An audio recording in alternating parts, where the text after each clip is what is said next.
You sit down to focus on your most important task for the day, and within 7 minutes, you find yourself scrolling through Facebook, email, YouTube, Instagram, and everything else that is vying for your attention. You try hard to turn off those distractions and you finally get back to work, but another 9 minutes later, you suddenly find yourself mindlessly scrolling through the latest news.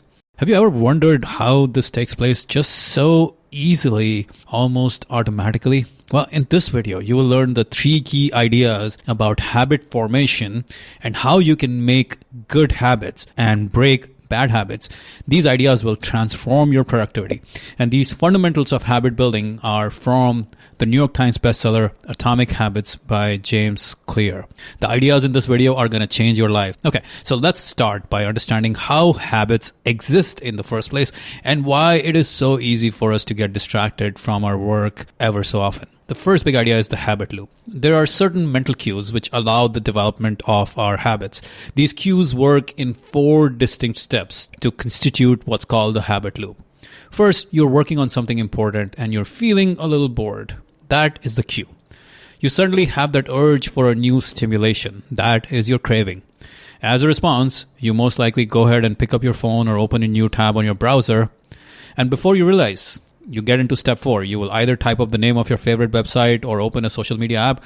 And soon you are deep into that website or app because that's just how you quote unquote reward yourself with a novelty for the moment or an instant dopamine rush for your brain.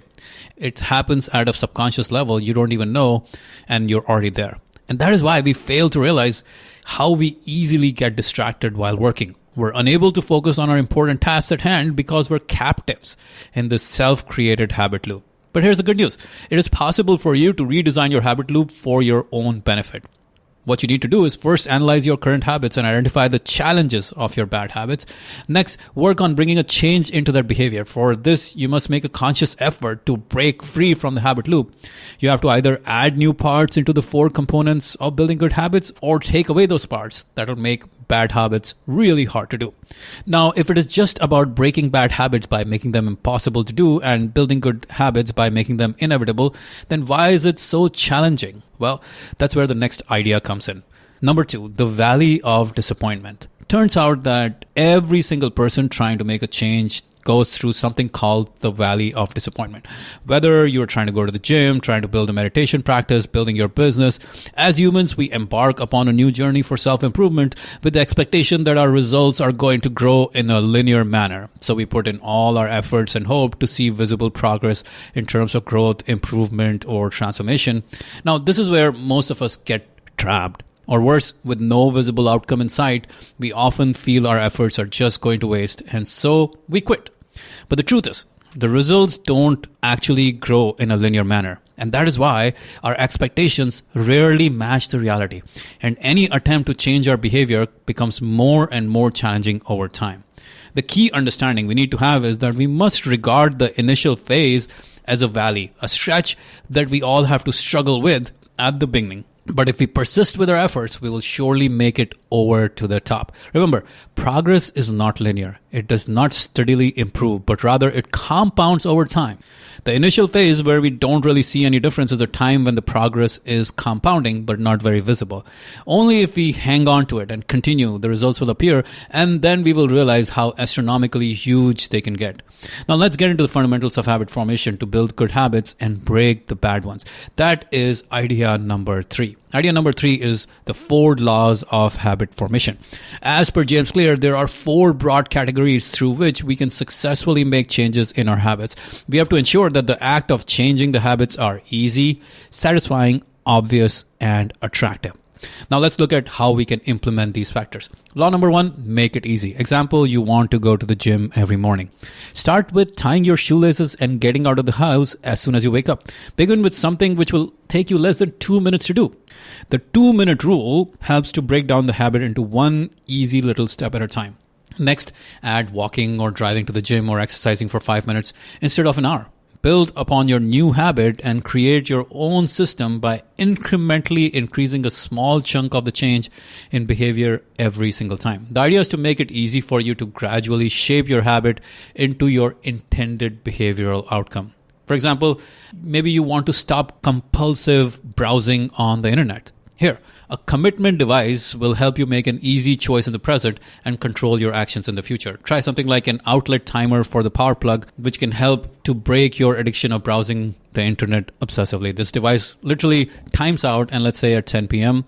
and only started at 6 a.m. So during the time in between, your Wi-Fi shuts down, making it really easy for you to break your late night internet browsing marathon sessions. Now, you have no option but to relax, catch up on sleep, or hang out with your family. Note, once in a while is not the way to create habits. You have to show up and do it again and again and again, even if you are doing very small things at a time.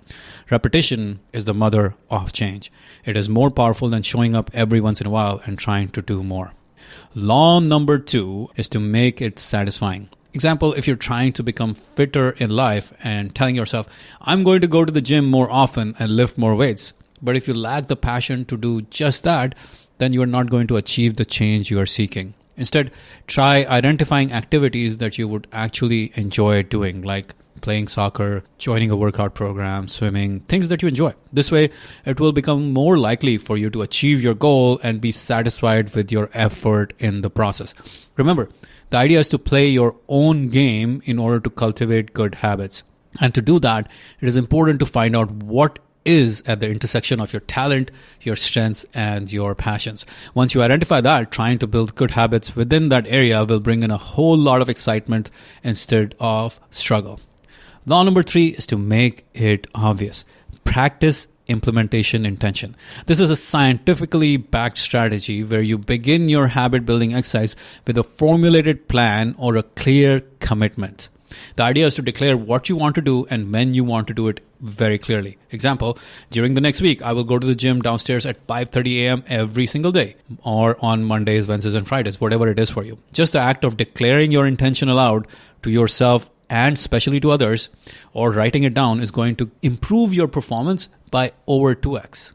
Another way to make it obvious is to optimize your environment. This is another obvious and effective way to encourage good habits and discourage bad ones. For example, throw away or lock up unhealthy food from your pantry, or put the TV remote in the next room or lock it away, or keep your phone 6 feet away while you're working or put it in another room. Another way to make change obvious is to leverage accountability. Now, let me share how this works with an example of a friend of mine. My friend Eric wanted to become a writer, but he was inconsistent with his writing. He was struggling to write every day. So here's what I proposed to him. I said, you're going to write at least 1,000 words per day, and you're going to send me a screenshot of your writing every day where I see those 1,000 words. And if you don't write 1,000 words a day, you will owe me $50 for the day. And you're going to do it for the next 30 days. As a result of this, for the entire period of those 30 days, I received a screenshot from him every single day, even if the screenshot came in at 11:59 p.m. He ensured that I got it, and he ended up writing at least 1,000 words a day every single day for 30 days. That's 30,000 words written. So anytime you're trying to build a habit, make use of external accountability. Tell them what you are doing or planning to do. That will work every single time, no matter what area you're trying to build your accountability. Law number 4 of habit formation is to change your associations. As Jim Rohn says, we are the average of the 5 people we spend the most time with. So in order to change your habits, you have to be selective of the company you keep. The people we surround ourselves with invariably affects every single area of our life. We tend to soak up their qualities, we subconsciously take in their behaviors, their attitudes, and we start living up to the expectations that they have set up for themselves. In fact, if you had the option of doing just one thing from everything I have shared with you in this video, this is the biggest change you can make. Change your associations. Being amongst like-minded people is guaranteed to make a big difference in any habit that you're trying to change. So if you want to put an end to being a part of the 99% of majority who are constantly distracted and frustrated and wavering in their focus every single day, and instead, if you want to become a part of that 1% of people who are supremely focused on what they want to achieve, you better find yourself a community of those 1% people who are doing great things, who are working hard, who are making things happen. Now, here's the best part. I may just have the tribe of those associates that you've been waiting for all along. Welcome to Focus Blocks. We have created Focus Blocks where you come and co-work with us in a live co-working setting designed for deep focus. And here is how it works. First of all, we begin by helping you identify your most important tasks that you need to focus on. Then we ask you to turn off all distractions. And as it is live room with the focus guide and everyone's camera is on, you turn off all distractions and notifications and work on your most important tasks for the next 50 minutes straight. And then we end that work session and we ask you to reflect on your progress and share it with the group. And then we take a break to meditate, to relax, recharge, and then we do this all over again. We do this every hour, 24 hours a day, Monday through Friday. At Focus Blocks, you get to co-work with an entire online community of highly focused individuals from around the world who are all there to not only get their most important work done, but also to achieve much bigger results in life. So go ahead, change your tribe and see your productivity soar, see your productivity grow exponentially. Get yourself a free 7-day trial of Focus Blocks by going to focusblocks.io or clicking on the link below or the link on this page here. All right, guys, hope you enjoyed and talk to you later.